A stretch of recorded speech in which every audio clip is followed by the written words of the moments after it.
1 Timothy chapter 5, verse 1. Do not rebuke an older man, but encourage him as you would a father.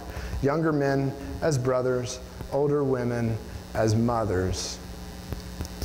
Younger women with sisters in all purity. Remember, this is a letter that Paul, who was kind of a church planner, he would drop in and he would plant a church and get things started, and he would raise up a guy, and that guy he would leave to lead the church. And he left Timothy in charge, so he's writing a letter because he wants to come back and visit Timothy, but he's not sure that he's going to be able to. So he's writing a letter to say, hey, this is how church ought to run in case I don't make it back to you to help you with this. The pastor that Paul is writing to is, hey, I know you're a sandwich generation. You've got young kids you're trying to train up. You're trying to train up baby Christians. And you've got Christians that have been in the faith for a long, long time that think they know the right way to get things done. And they're going to be steadfast in that. And hey, we're all going to work together for what?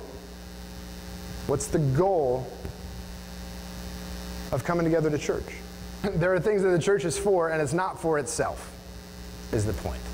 We don't build the church to build the church. We build the church for a different purpose. The church is here to serve, and that's what we're going to get to. What does he say? Honor widows who are truly widows. Well, what does he mean? But if a widow has children or grandchildren, let them first learn to show godliness to their own household and to make some return to their parents, for this is pleasing in the sight of God. We want you to honor widows. But if the widow has a family, then encourage the family to show honor to the widows.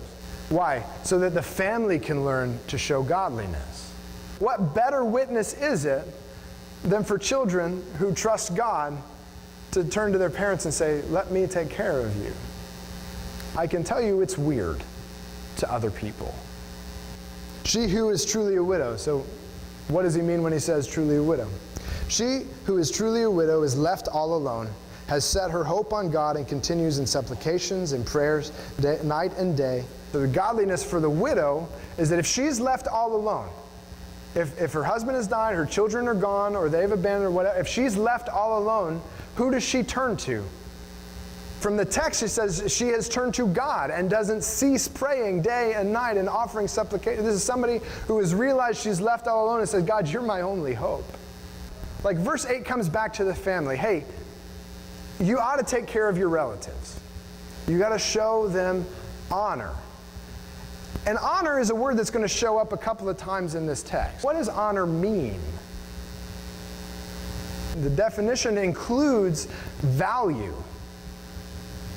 What kind of value do you give to people? How do you value people? So if you are showing honor, you are acknowledging this person is valuable to me. And if somebody is valuable to you, that means a couple of things. The way you treat them is different. So you ought to value your relatives. It says the elders who rule well should be considered worthy of double honor. So we are for giving double honor to church leadership. Now that terminology, double honor, does have that idea of value that we talked about. It does have that idea of monetary compensation. But hey, do you remember some of the qualifications for elders back in chapter 3? One of them was not a lover of money. It's not necessarily all financial, because he's saying he has already talked about the reputation of a pastor.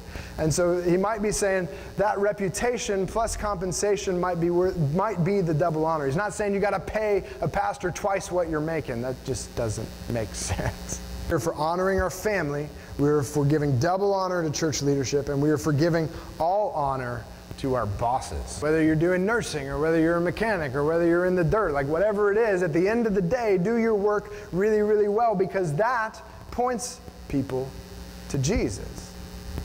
We're for giving all honor to our bosses. Do you see where that progression is? But we're for honoring our family. Give honor to widows. We're for giving double honor to elders in the church, to church leadership. We're for giving all honor to our bosses. It grows. So, to conclude, we're for serving those who might not be highly valued. Jesus is the one who values people, and we get our value for people through him. But we are for serving those who might not be highly valued. Let's pray together.